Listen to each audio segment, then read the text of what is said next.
Assalamualaikum warahmatullahi wabarakatuh. Di sini saya akan memandu jalannya presentasi pada kali ini dengan mata kuliah pengantar manajemen, dan materi yang saya bawa itu yaitu adalah pemecahan masalah dan pengambilan keputusan dengan dosen pengampu Profesor Dr. Diah Yulia Setiarini, MSI. Selanjutnya saya perkenalkan dari anggota-anggota kelompok saya, yaitu kelompok 4. Yang pertama ada Abdul Malik Tambunan dengan nomor NIM 210810201067. Selanjutnya yaitu Miranti Putriadi dengan NIM 210810201070. Dan terakhir saya sendiri, Muhammad Farul Rozi dengan NIM 210810201074. Untuk lebih jelasnya, ini adalah beberapa subbab yang kami bawa dari materi pemecahan masalah dan pengambilan keputusan. Yaitu yang pertama itu jenis-jenis keputusan manajemen, yang kedua adalah tingkat-tingkat keputusan, yang ketiga keputusan dan jenjang manajemen, keempat tahap-tahap pengambilan keputusan, kelima tipe-tipe masalah dan pemecahannya, 6 gaya pengambilan keputusan, dan terakhir 7 model pengambilan keputusan. Ya, itu dia beberapa subbab yang akan kami paparkan materinya. Selanjutnya akan dijelaskan oleh rekan saya untuk subbab yang pertama. Silakan.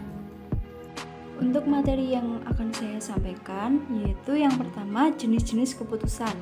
Jenis-jenis keputusan terdiri dari keputusan terprogram dan juga keputusan tidak terprogram. Keputusan terprogram adalah keputusan yang terstruktur atau berulang-ulang. Contohnya seperti penetapan gaji karyawan, promosi jabatan, dan penetapan persediaan barang. Masalah yang dihadapi dalam keputusan yang terprogram ialah masalah yang rutin terjadi. Yang selanjutnya yaitu keputusan tidak terprogram. Adalah keputusan yang baru pertama kali muncul atau tidak tersusun. Contohnya seperti penanganan suatu masalah inflasi, pengenalan produk, dan masalah hukum. Masalah yang dihadapi dalam keputusan tidak terprogram ialah masalah yang sifatnya baru. Untuk materi selanjutnya yaitu tingkat-tingkat keputusan. Keputusan sendiri mempunyai arti yaitu pilihan dari 2 atau lebih kemungkinan. Menurut Brinklow, terdapat 4 tingkat keputusan, yaitu yang pertama adalah keputusan otomatis, yaitu keputusan ini dibuat dengan sederhana. Meski begitu, informasi tetap dibutuhkan. Yang kedua adalah keputusan berdasarkan informasi yang diharapkan, yaitu di mana informasi yang telah ada sudah memberi gambaran untuk mengambil keputusan. Namun, keputusan belum dapat diambil karena informasi tersebut masih perlu dipelajari. Yang ketiga adalah keputusan berdasarkan berbagai pertimbangan. Pada tingkatan ini, informasi-informasi yang telah dikumpulkan akan dianalisis, kemudian akan dipertimbangkan dan diperhitungkan sebelum keputusan diambil. Yang keempat adalah keputusan berdasar ketidakpastian ganda. Pada setiap informasi yang ada, diharapkan terdapat ketidakpastian dengan arti semakin luas ruang lingkup serta semakin jauh dampak dan sebuah keputusan. Maka akan semakin banyak informasi yang dibutuhkan, semakin tinggi ketidakpastian itu.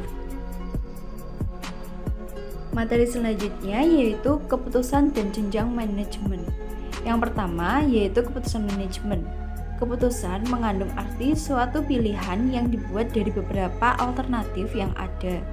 Pengambilan keputusan merupakan proses identifikasi dari beberapa alternatif masalah dan kemudian memecahkannya. Berikut adalah keputusan berdasarkan tipe-tipe masalah. Yang pertama ada keputusan internal jangka pendek. Keputusan ini bersangkutan dengan aktivitas atau operasional rutin. Contohnya seperti pembelian bahan baku dan penentuan jadwal produksi oleh manajer. Yang kedua ada keputusan internal jangka panjang. Keputusan ini berhubungan dengan permasalahan dalam organisasi. Contohnya seperti reorganisasi, perubahan divisi yang dilakukan oleh manajer. Yang ketiga adalah keputusan eksternal jangka pendek. Keputusan ini erat kaitannya dengan semua persoalan yang relatif pendek, yang berdampak pada lingkungan dalam kurun waktu yang relatif pendek. Contohnya seperti mencari subkontrak yang digunakan untuk suatu permintaan khusus dan dilakukan oleh manajer menengah. Yang keempat, ada keputusan eksternal jangka panjang. Keputusan ini erat kaitannya dengan semua persoalan yang berdampak pada lingkungan dalam kurun waktu yang relatif panjang. Contohnya seperti merger dengan perusahaan lain serta bersifat strategis dan dilakukan oleh manajer puncak. Selanjutnya adalah jenjang manajemen. Yang pertama ada manajer puncak. Manajer puncak bertugas untuk memutuskan suatu hal yang penting bagi kelangsungan perusahaan. Jenjang manajer puncak meliputi dewan direktur dan direktur utama atau CEO. Yang kedua, ada manajer madya. Manajer madya bertanggung jawab atas penyusunan rencana operasi serta melaksanakan rencana dari manajer puncak. Manajer madya bertugas untuk menangani permasalahan kontrol terhadap pekerjaannya, administrasi, dan pengenalan sumber daya. Yang ketiga, ada manajer operasional.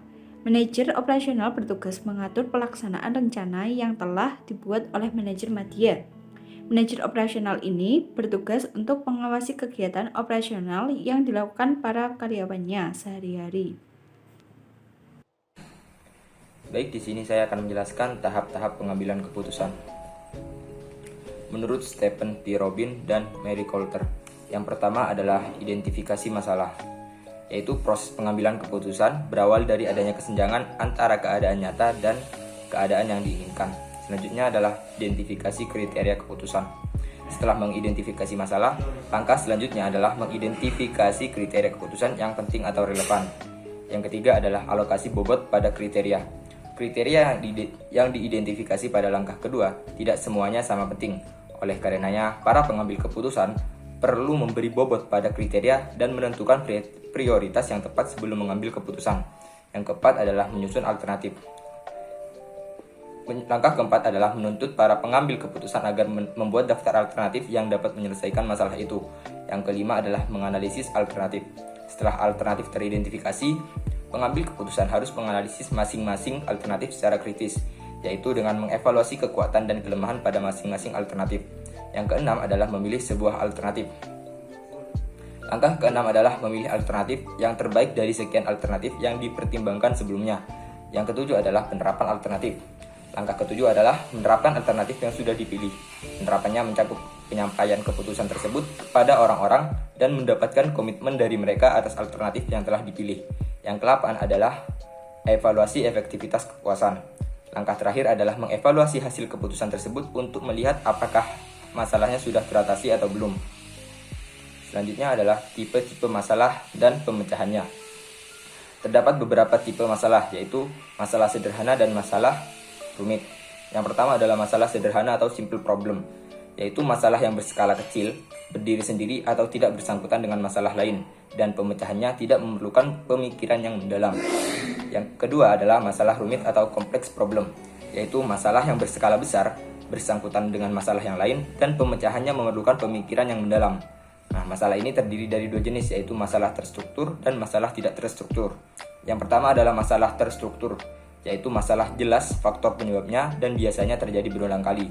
Sedangkan masalah tidak terstruktur adalah masalah yang bersifat umum, jarang terjadi, dan faktor penyebabnya tidak jelas.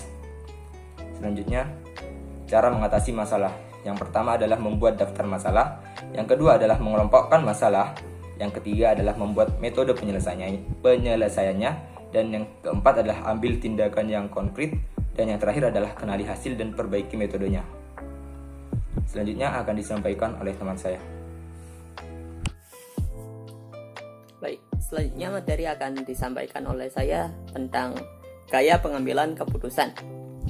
Nah, setiap gaya pengambilan keputusan dicirikan oleh tugas atau fokus sosial dan toleransi yang tinggi atau rendah untuk ambiguitas. Nah, mereka yang memiliki toleransi yang rendah terhadap ambiguitas menginginkan kejelasan sebanyak mungkin dalam semua keadaan dan informasi yang mengarah pada keputusan mereka. Gaya pengambilan keputusan juga bervariasi dalam fokus sosial ataupun tugas. Nah, mereka yang didorong oleh tugas membuat keputusan berdasarkan cara terbaik untuk mencapai tujuan. Nah, berikut adalah 4 gaya dalam pengambilan keputusan. Yang pertama yaitu pengarahan, yaitu gaya pengambilan keputusan direktif menggunakan pemikiran yang cepat dan tegas untuk menentukan solusi. Nah, pembuat keputusan direktif memiliki toleransi yang rendah terhadap ide-ide yang tidak jelas atau ambigu. Mereka fokus pada tugas dan menggunakan pengetahuan dan penilaian mereka sendiri untuk sampai pada kesimpulan dengan masukan selektif dari individu lain. Yang selanjutnya yaitu analitis. Pembuat keputusan analitis dengan hati-hati menganalisis data untuk menghasilkan solusi. Mereka adalah pemikir yang hati-hati dan mudah beradaptasi. Mereka akan menginvestasikan waktu untuk mengumpulkan informasi untuk membentuk sebuah kesimpulan. Para pengambil keputusan ini berorientasi pada tugas, tetapi memiliki toleransi yang tinggi terhadap ambiguitas. Pembuat keputusan analitis membutuhkan waktu untuk mengumpulkan data dan bukti sebelum mereka sampai pada kesimpulan. Berikutnya, konseptual. Nah, mereka yang membuat keputusan dengan gaya konseptual adalah pemikir gambaran besar yang bersedia mengambil resiko. Mereka mengevaluasi pilihan dan kemungkinan yang berbeda dengan toleransi yang tinggi terhadap ambiguitas. Mereka berorientasi sosial dan meluangkan waktu untuk mempertimbangkan ide-ide besar dan solusi kreatif. Pembuat keputusan konseptual menantikan apa yang bisa terjadi jika keputusan dibuat. Kesimpulan mereka datang dari memvisualisasikan berbagai peluang dan hasil untuk masa depan. Selanjutnya yaitu perilaku.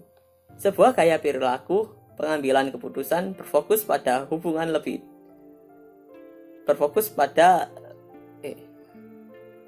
selanjutnya yaitu perilaku. Sebuah gaya perilaku pengambilan keputusan berfokus pada hubungan lebih dari tugas.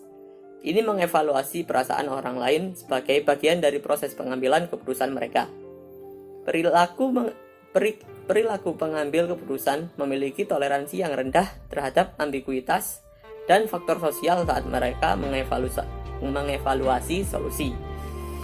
Nah, para pembuat keputusan ini mengandalkan informasi dari orang lain untuk memandu apa yang mereka pilih. Mereka adalah komunikator persuasif yang menghargai keputusan berlandaskan konsensus tim.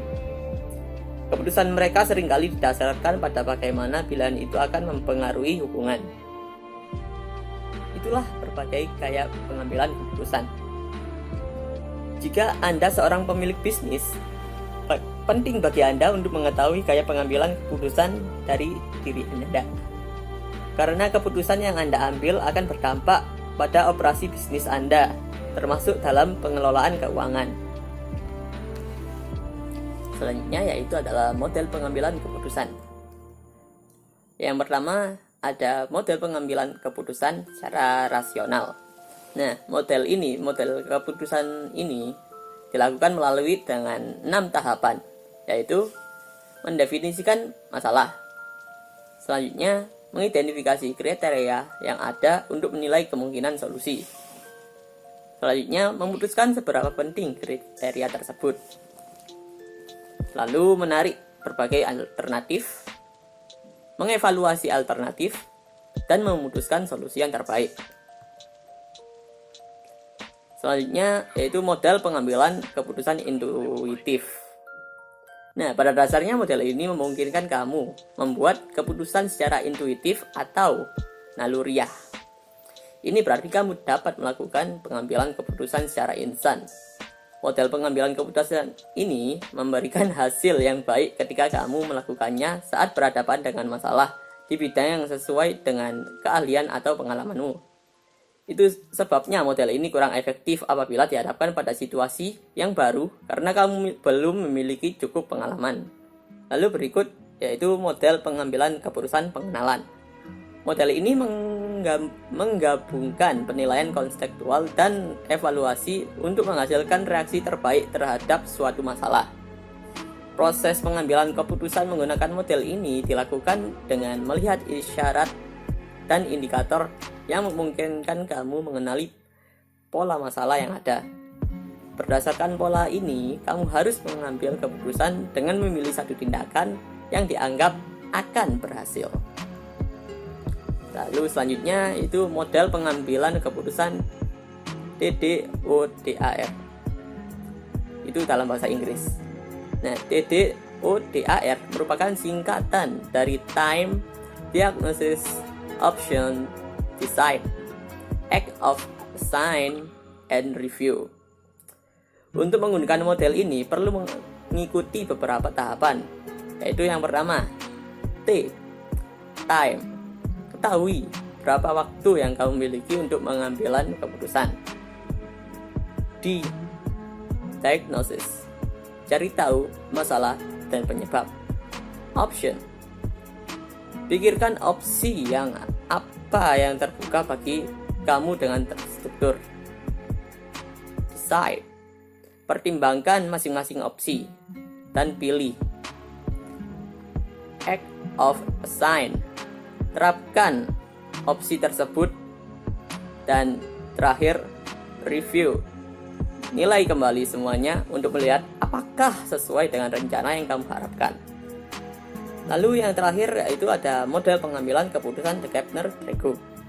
Model ini didasarkan pada premis bahwa tujuan akhir dari pengambilan keputusan apapun adalah untuk membuat pilihan sebaik mungkin dengan mengevaluasi dan mengurangi resiko yang ada. Ada 4 langkah dasar dalam penerapan model ini, yaitu yang pertama, penilaian situasi, analisis masalah, analisis keputusan, dan terakhir analisis masalah potensial. Nah, selanjutnya pada subbab ke-8, jenis-jenis pengambilan keputusan.